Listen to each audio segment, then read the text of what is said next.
Hello kids, welcome back to the class of General Knowledge Part 3 and we are back again with a new chapter and इस chapter में आज हम पढ़ने वाले हैं कुछ types of different vehicles. Right kids, वो पानी में, snow में, हवा में और road पर चलते हैं और वो हमारे काफी काम आते हैं और अलग अलग तरीकों से काम आते हैं. Right kids, चलिए अब हम शुरू करते हैं. This is chapter number 9, Special Transport यानी कि खास मीन्स ऑफ ट्रांसपोर्ट जो कि एक खास मकसद से बने होते हैं या एक खास काम के लिए बने होते हैं. ठीक है. सो we frequently travel in our daily lives using a variety of modes of transportation. तो हम अपने पूरी जिंदगी में या लाइफस्टाइल में हम आए दिन कहीं ना कहीं ट्रैवल करते रहते हैं, वो भी अलग अलग मीन्स ऑफ ट्रांसपोर्ट्स की मदद से. अगर हमें कहीं दूर जाना है तो मेट्रो की हेल्प से, अगर हमें आउट ऑफ स्टेशन जाना है तो हम जाते हैं या तो डोमेस्टिक प्लेन से या फिर ट्रेन से. Right kids. और अगर हमें बाय रोड जाना है तो हम कार की हेल्प से जाते हैं और ऐसे ही अलग अलग व्हीकल्स की हम ट्रांसपोर्टेशन के लिए हेल्प लेते हैं.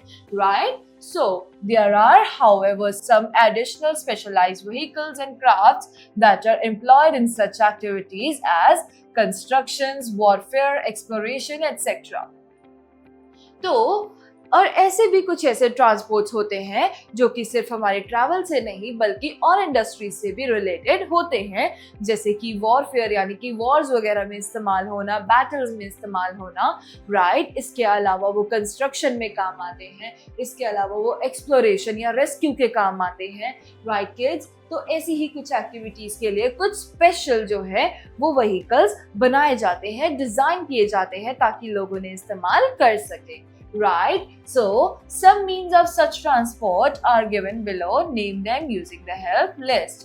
तो नीचे हमें help list दी गई है और हमें इन means of transport जो है, जो special means of transport है, इनकी pictures को देखते हुए हमें इनके नाम write down करने हैं. Right kids? तो चलिए अब हम शुरू करते हैं.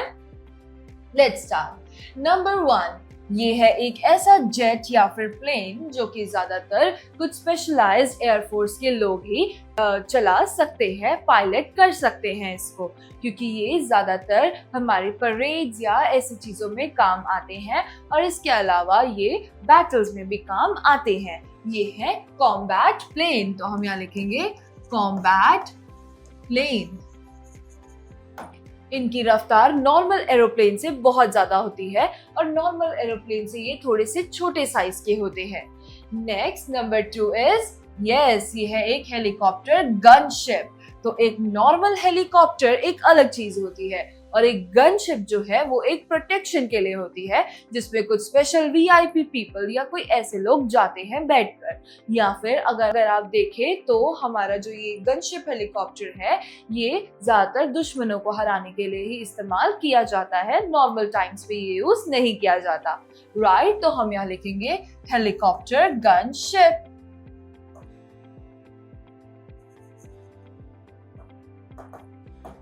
Next number 3. तो किड्स, कोई भी बहुत भारी चीजें, कार या फिर ट्रक्स या फिर कोई भी ऐसी चीजें जो कि आम इंसान के उठाने की नहीं होती बस की, वो ऐसी चीजें होती हैं जो कि नॉर्मल इंसान नहीं उठा सकते, तो उनके लिए हायर किए जाते हैं ऐसे क्रेन्स. इनको क्रेन्स इसलिए कहा जाता है क्योंकि इनकी आर्म्स जो है बहुत लंबी और ऊंची होती है और ये भारी से भारी सामान को भी नॉर्मली हुक करके उठा लेते हैं. Right kids. तो ये है क्रेन. तो हम यहाँ लिखेंगे CRANE crane. Next number 4. Number 4 पर है हमारे पास एक स्पेस शटल. तो स्पेस शटल जो है बेसिकली वो आउटर स्पेस में एस्ट्रोनॉट्स द्वारा या फिर साइंटिस्ट द्वारा भेजा जाता है फॉर रिसर्च पर्पसेस और इसके अलावा भी एक्सप्लोरेशन पर्पसेस के अकॉर्डिंगली ही ऐसे स्पेस शटल्स को हम स्पेस में, आउटर स्पेस में भेजा करते हैं ताकि हम वहाँ का एटमॉस्फेयर और एनवायरनमेंट एग्जामिन और एनालाइज कर सके. Right kids. तो इसको हम लिखेंगे स्पेस शटल.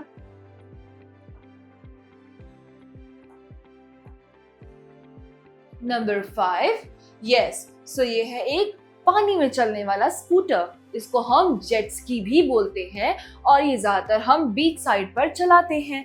वहां पर सी में हम ये वाला स्कूटर जो है वाटर स्कूटर, इसको हम ड्राइव कर दूर तक जा सकते हैं और एंजॉय भी कर सकते हैं. राइट? तो ये है वाटर स्कूटर। नेक्स्ट नंबर 6 है, ये एक ऐसा बलून है, ये एक ऐसा ट्रांसपोर्ट है जिसमें आप कम लोग सवार होकर काफी ऊंचाई तक जा सकते हैं और वहां से आप नीचे के नजारों का मजा ले सकते हैं।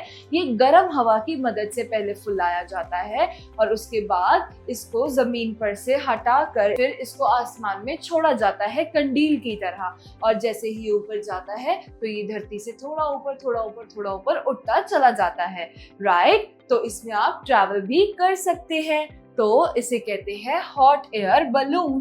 तो हम यहाँ लिखेंगे हॉट एयर बलून। चलिए अब पढ़ते हैं लेट मी आंसर। तो do you know what is the purpose of N ambulance? तो क्या आप जानते हैं कि एक एम्बुलेंस हमारे किस काम आती है? वेल किड्स, तो एम्बुलेंस हमारे इस काम आती है कि जब भी हमारे घर में कोई इमरजेंसी में बीमार पड़ जाता है या उसका एक्सीडेंट हो जाता है तो हम एम्बुलेंस को कॉल करते हैं ताकि वो डायरेक्ट आकर उनको पिक कर सके और हॉस्पिटल तक ले जा सके। इससे हमारा टाइम बचता है और उनको एम्बुलेंस में भी एक हेल्थ सपोर्ट मिल जाता है, right kids? Next is yes, ये वाटर स्कूटर की तरह ही एक और तरह का स्कूटर है जिसको हम कहते हैं स्नोमोबाइल। तो किड्स, जैसे हम हिली रीजन्स में या स्नोई रीजन्स में जाते हैं तो वहां पर भी हमें स्नो स्कूटर या फिर स्नो ऐसा मोबाइल देखने को मिल जाता है जिससे हम बर्फ पर चल नहीं पाते तो हम इसको ड्राइव कर कर वहां की जगह को एक्सप्लोर कर सकते हैं। ये सिर्फ एक फन पर्पस के लिए ही होता है। तो ये है एक snowmobile. Number 8 and last one is, ये है एक एक्सकैवेटर। तो किड्स, कोई भी घर अगर टूटता है या कोई भी बिल्डिंग तोड़ी जाती है या कुछ भी ऐसा होता है तो वहाँ की मिट्टी, वहाँ का जितना भी आप कह सकते हैं ईंटें होती हैं या बड़े बड़े दीवारें होती हैं, उनको इकट्ठा करके एक जगह साइड पहुँचाने के लिए इसे इस्तेमाल किया जाता है और इसे कहते हैं एक्सकैवेटर। तो हम लिखेंगे एक्सकैवेटर। तो किड्स, हमारी ये एक्टिविटी हो चुकी है कंप्लीट। अब हम पढ़ते हैं इन्फो बिट्स को। The earliest construction device was the crane powered by human और एनिमल लेबर। तो सबसे पुराना या फिर सबसे पहला आने वाला कंस्ट्रक्शनल डिवाइस जो था, कंस्ट्रक्शन में यूज होने वाला जो डिवाइस था वो था एक क्रेन बनाया गया था और उसको पहले ह्यूमन और एनिमल लेबर के उससे ही ऑपरेट किया जाता था, right? It was described by the Roman engineer Vitruvius in the 1st century BCE. तो 1st century BCE में रोमन इंजीनियर थे विट्रूवियस जिन्होंने इस क्रेन के कंसेप्ट को एक्सप्लेन किया था, उसको एक तरीके से डिस्कवर किया था ताकि लोग उसका इस्तेमाल कर सके। So, kids, with this we are done with another chapter of General Knowledge Part 3. We will be back again with a new chapter. Till then, bye-bye, take care and thank you.